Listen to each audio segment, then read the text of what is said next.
রাখছি। আমি উমা অ্যাপার্টমেন্ট থেকে এসেছি। বলছি আমার বাড়িতে বাবা মা নেই, তো আমি খাবার চাইছি আজকে। সবজি ভাত পাওয়া যাবে? হ্যাঁ, পাওয়া যাবে।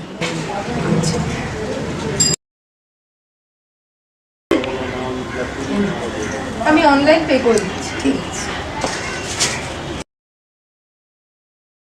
এখন আমি ঘরে সম্পূর্ণ একা। মা বাবা ছোটকা কেউ নেই। ঘুমটা বেশ নির্বিঘ্নেই হচ্ছিল। হঠাৎ কিসের একটা আওয়াজে যেন চটকা ভেঙে গেল। মামনি, মামনি।